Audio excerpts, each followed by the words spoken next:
तो वहीं कृषि कानून को लेकर के कांग्रेस और बीजेपी आमने सामने हैं। कांग्रेस जहां बिल को लेकर के प्रदर्शन कर रही है, तो फिर वहीं दूसरी ओर बीजेपी कानून के फायदे को गिना रही है। इसको लेकर के बीजेपी के राज्यसभा सांसद विजयपाल सिंह तोमर से इंडिया न्यूज ने खास बातचीत की है, आप भी सुनिए।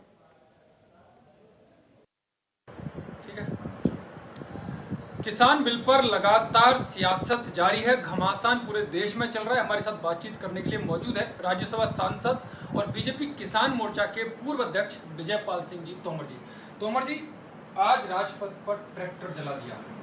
मैसेज यही है कि किसान बहुत नाराज हैं, उनकी नाराजगी को देखने के बावजूद भी बिल पास करा दिया आप लोगों ने।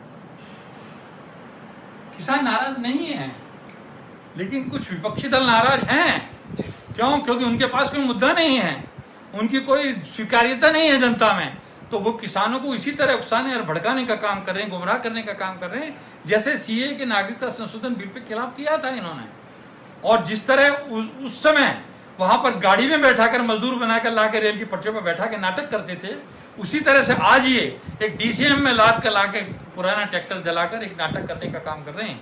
तो ये बिल किसानों के पक्ष में है, किसानों को सारी सुविधा मिलने वाली है, ना मंडियां खत्म हो रही हैं, ना एमएसपी खत्म हो रही है।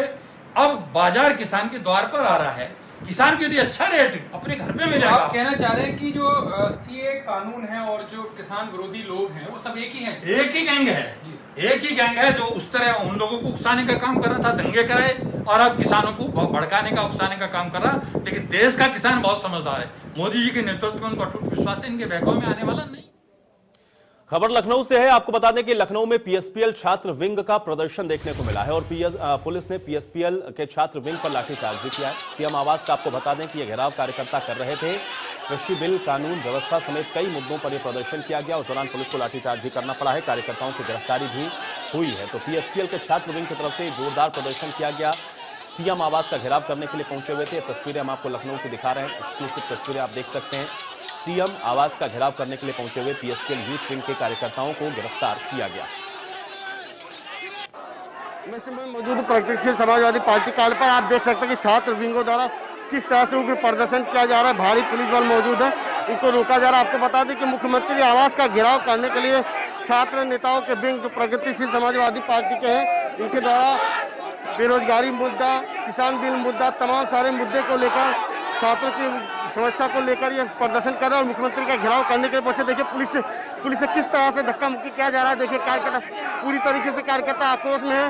तमाम पुलिस और कार्यकर्ताओं के बीच में झंझट चल रहा है और आप देख सकते हैं कि बैरिकेडिंग को पूरी तरीके से गिरा दिया गया। तमाम छात्र नेता बाहर आ गए। बड़ी देखने वाली बात है कि पुलिस के साथ किस तरह से धक्के मुक्की किया जा रहा है। और देखिए, और मुख्यमंत्री आवास का घेराव करने के लिए तमाम मामले को लेकर जाने वाले हैं और आप देख सकते हैं कि किस तरह से एक्सक्लूसिव देखिए, एक्सक्लूसिव लाठीचार्ज आपने देखा। इंडिया न्यूज पर किस तरह से देख रहे हैं कि किस तरह से किस तरह से लाठीचार्ज किया जा रहा है। और यह है कि तमाम मुद्दे को लेकर अपनी समस्याओं को लेकर कांग्रेस प्रगतिशील समाजवादी पार्टी के जो कार्यकर्ता हैं वो आक्रोश है और एक तरफ पुलिस का लाठीचार्ज भी हो गया है। अब देखने वाली बात होगी कि मुख्यमंत्री आवास तक लोग पहुंच पाते हैं या नहीं पहुंच पाते। बहुत संघर्ष का मामला दिख रहा है। इस तरह से प्रदेश में जिस तरह से कानून व्यवस्था, बेरोजगारी मुद्दा और किसान बिल को लेकर जिस तरह से सारे लोग प्रदर्शन कर रहे हैं, विरोध कर रहे हैं, उसी तरह से आप देख सकते हैं कि किस तरह से यहाँ चल रही है एक्सक्लूसिव आप देख सकते हैं इंडिया न्यूज पर कि किस तरह से छात्र नेताओं को लाठीचार्ज किया जा रहा है। पुलिस की कंट्रोल करने के लिए, इस प्रदर्शन को कंट्रोल करने के लिए किया जा रहा है। लखनऊ से पंकज मंडल, इंडिया न्यूज।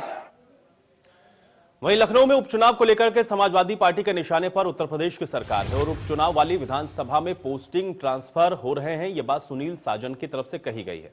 जाति और धर्म के आधार पर यह पोस्टिंग और ट्रांसफर हो रहे हैं, यह आरोप भी सुनील साजन ने लगाया है। अपने लोगों की तैनाती सरकार कर रही है, यह भी गंभीर आरोप सुनील साजन की तरफ से लगाया गया है। आपको यह भी बता दें कि उत्तर प्रदेश में 8 विधानसभा सीटों पर उपचुनाव होने हैं, जिसको लेकर के समाजवादी पार्टी की तरफ से यह आरोप राज्य सरकार पर लगाए गए।